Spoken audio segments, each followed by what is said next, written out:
Hello guys, welcome to my channel where stories filled with revenge, moral lessons, and love are told.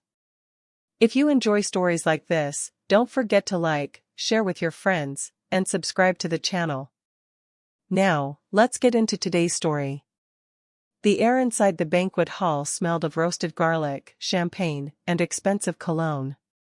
The hum of conversations, clinking glasses, and bursts of laughter echoed around me as I watched our daughter Emily laugh with her friends near the stage. My heart swelled with pride.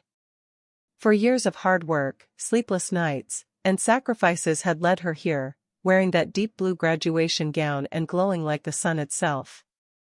I was clutching my wine glass when I saw Jonathan, my husband of 28 years, stand up from his seat. He cleared his throat, tapping his champagne flute with a knife. The room quieted, and every head turned his way. "I have something to say," he announced, smiling faintly. "Today, we're celebrating Emily's success, but I think it's also the right time to share some personal news." A strange wave of tension rippled through me. The right time? For what? Jonathan looked straight at me, and in front of our family, Emily's professors, and half the people who'd watched us raise her, he said, "After much thought, I've decided that I'll be leaving our marriage. I found someone else, and I believe this is what's best for both of us." The words landed like a punch to the stomach. The chatter died completely, a woman gasped somewhere near the bar. My daughter froze in place, her mouth slightly open. I set my wine glass down, careful not to let my hands tremble. I could almost hear my own heartbeat as I registered his choice of moment at my daughter's graduation celebration to humiliate me publicly. But what Jonathan didn't know was that I had been expecting this. 4 months.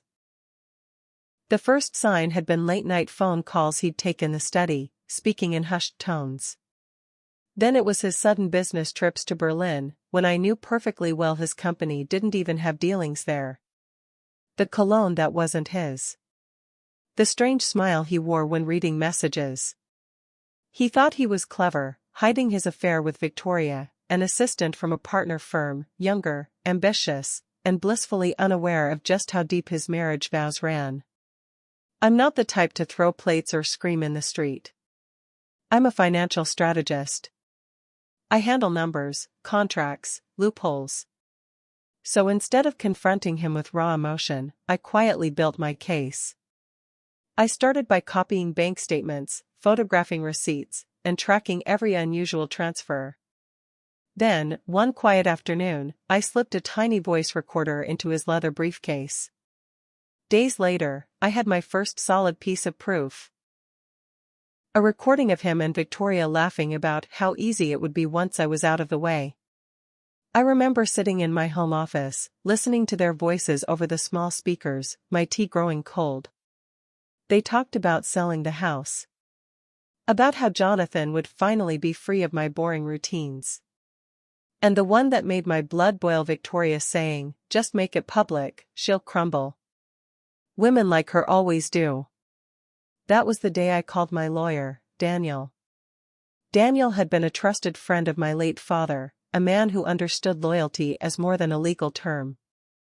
He listened to my story without interruption, then asked the one question I'd been dreading: "Do you want to save the marriage, or do you want to win?" I answered without hesitation. "I want to win." From that day, Daniel and I worked in silence. We dug up the prenuptial agreement Jonathan had insisted on years ago. Ironically, it included a strict fidelity clause that would strip him of the lion's share of our assets if he ever cheated. I began collecting hotel receipts and credit card statements tied to his private trips.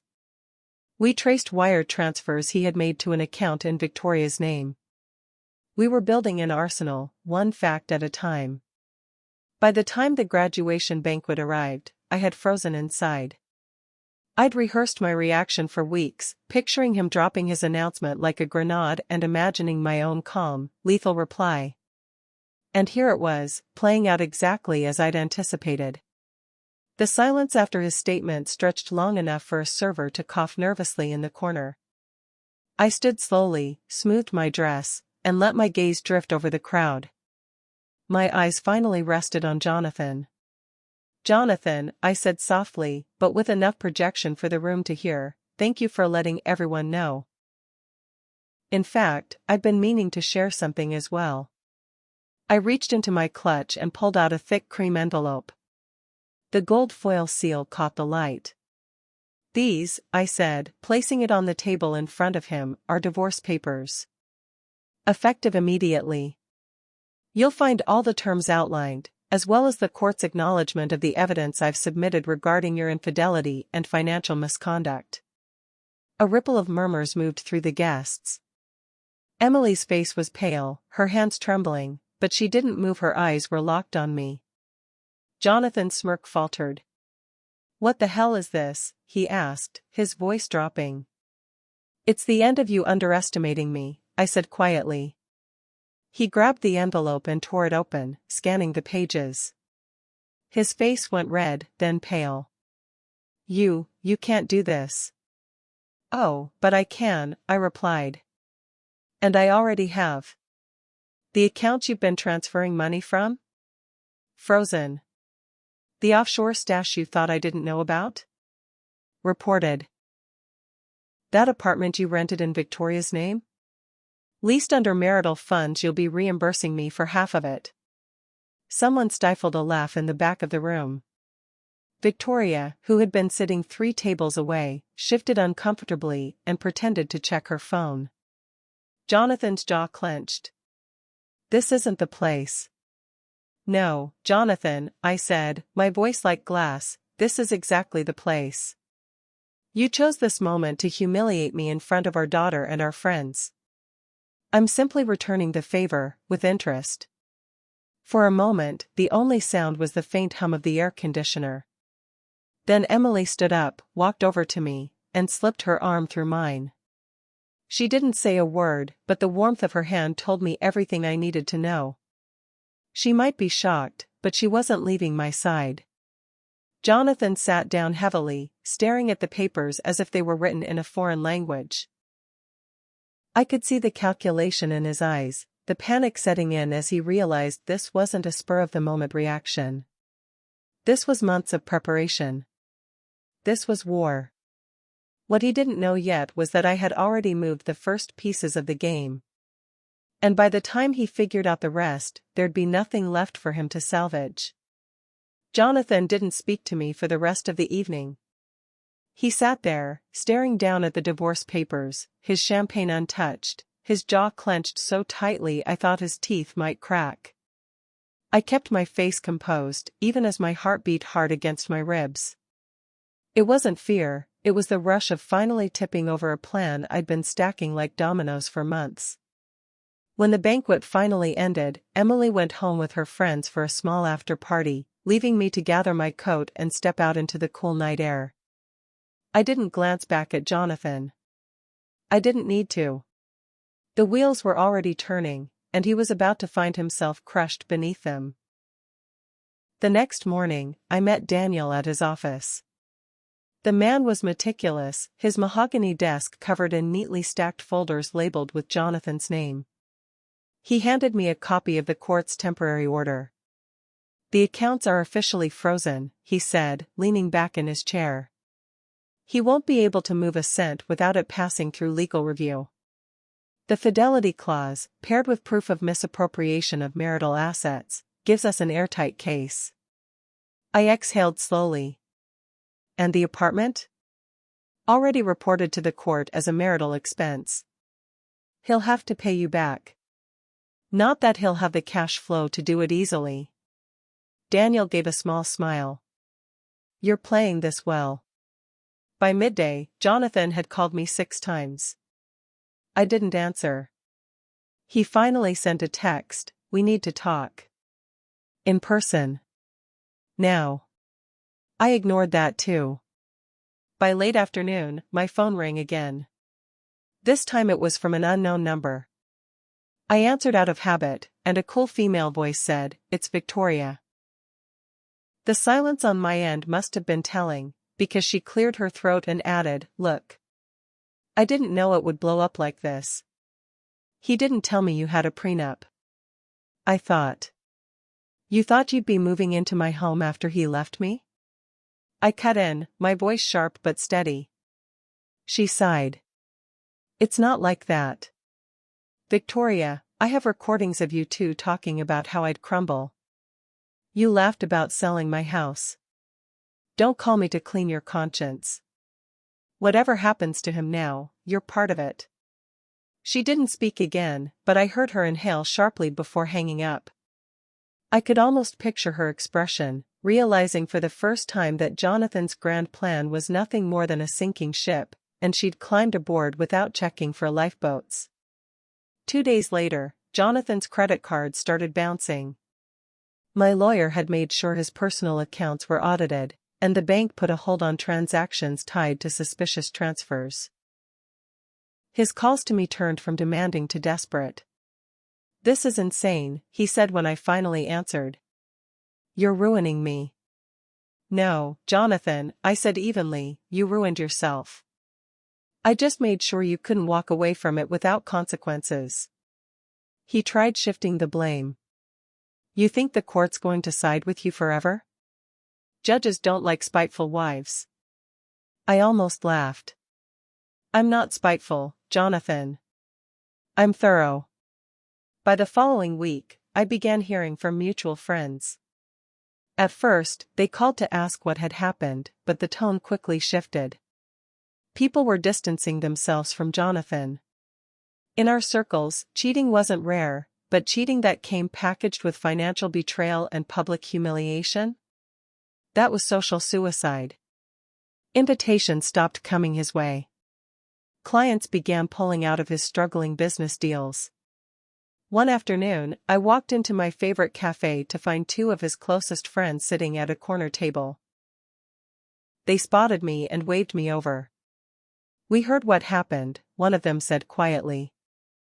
And we just want you to know, we're not taking sides, but if you need professional references or networking help for whatever you're planning next, we've got your back. That was when I told them about my idea for a financial consultancy for women, specifically for those going through divorces or big life changes. They loved it.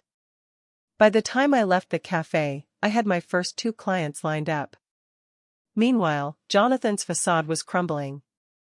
I got word through the legal channels that he'd tried to convince the court to lift the account freeze, arguing that I was cutting off his ability to sustain basic living expenses. Daniel's response had been brilliant. He produced evidence of the luxury purchases Jonathan had made in the last 3 months, a $9,000 watch, a designer wardrobe, a week-long business trip to Rome with Victoria. The judge denied his request without hesitation.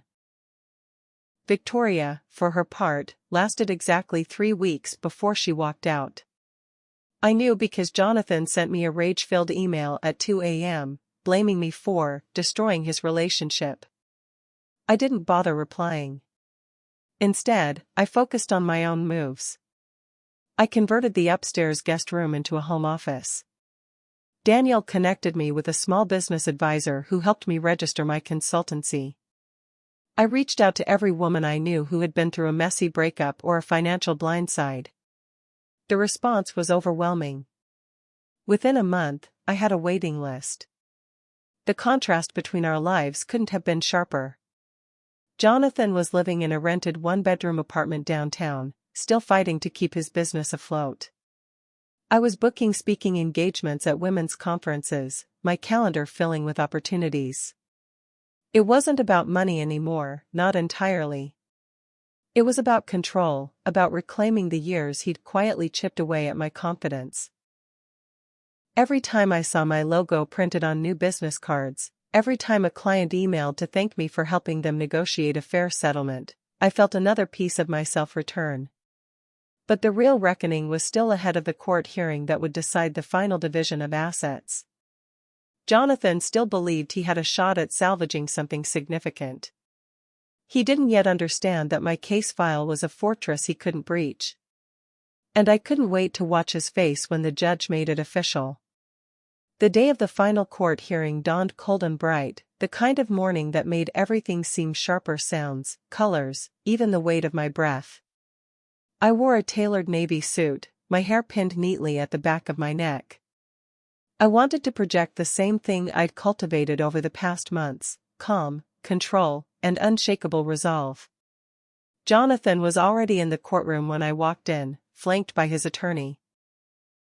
His suit hung a little looser on him than it used to, his face more drawn. He didn't meet my eyes. Whether that was shame or strategy, I didn't care. My focus was on Daniel, who was calmly arranging our files on the polished table. The proceedings moved quickly at first: verification of documents, confirmation of the prenuptial agreement. When the judge asked for our evidence, Daniel handed over everything we'd spent months assembling: the voice recordings, the bank statements, the credit card charges, the receipts from hotels and luxury stores. Each document landed like a stone in a steadily growing pile against Jonathan. When the recording of him and Victoria played in the courtroom, Jonathan shifted uncomfortably, his eyes darting toward the judge. I sat still, hands folded neatly in my lap, my expression unreadable. The words were damning: not just the infidelity, but the casual way they spoke about dismantling my life as if it were a game. By the time Daniel finished presenting, Jonathan's attorney was visibly deflated. Their rebuttal was weak, a grasp at straws: claims that the prenup was outdated, that some purchases were business-related, and that the apartment in Victoria's name was a temporary corporate housing arrangement. The judge didn't buy it. After a short recess, the ruling came. The prenup was upheld in its entirety. The court awarded me sole ownership of the family home, the bulk of our joint investments, and full control of the remaining business shares we held together. Jonathan was left with his personal savings which, thanks to his own spending, were barely enough to sustain him for a year. He was also ordered to reimburse me for the marital funds used on his affair. I didn't look at him as the judge read the decision. But I heard the sharp exhale he let out, the sound of a man who'd just realized there was no coming back from this. Outside the courthouse, Daniel shook my hand. "You played the long game," he said, smiling faintly. "And you played it well." I walked to my car under a crisp blue sky, my heels clicking against the pavement. For the first time in a long time, I felt the tension in my chest ease. The legal battle was over. And I had won. The weeks that followed were a whirlwind. My consultancy took off faster than I'd imagined. Word spread quickly: women who'd heard my story wanted my advice, my strategy, my blueprint for surviving betrayal with dignity intact. I began speaking at community centers, then at professional conferences. Each time I stood before a crowd, I could feel the energy in the room shift as women recognized themselves in my story. Emily, who had been distant at first, started coming around more often. One evening, over dinner at my kitchen table, she finally said, "Mom, I'm proud of you." The words caught me off guard, and for a moment, I had to look down at my plate to collect myself. "It wasn't just about winning," I told her. "It was about showing you that you don't have to let someone decide your worth." Jonathan's name rarely came up anymore. When it did, it was usually through snippets I overheard: someone mentioning that his business had folded, that he'd been seen alone at a bar, that Victoria was now engaged to someone else. I didn't feel joy in his downfall, exactly. It was more like a deep, steady satisfaction that the balance had been restored. One quiet Saturday morning, I sat at my desk, reviewing my growing client list. Sunlight streamed through the window, catching on the glass award I'd received at a women's leadership gala the week before. It read, "For turning personal trials into pathways for others." That's when it truly sank in: this wasn't just revenge anymore. This was reinvention. I had taken the wreckage Jonathan left behind and built something stronger, something entirely my own. Looking back, I realized I had never needed his approval or protection. I had been carrying my own strength all along. It just took betrayal to force it into the light.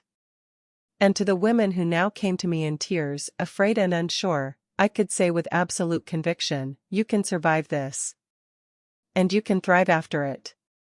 The moral of my story is simple: never underestimate the quiet power of preparation, and never let someone else decide the ending of your story. Pain can be the foundation for your greatest chapter, if you choose to write it that way. So to everyone listening, remember, your worth is not defined by who stays or who leaves. It's defined by what you do next. If you enjoyed this story, don't forget to like this video, share it with your friends, and subscribe to the channel for more stories filled with revenge, moral lessons, and love. And tell me in the comments, what would you have done in my place?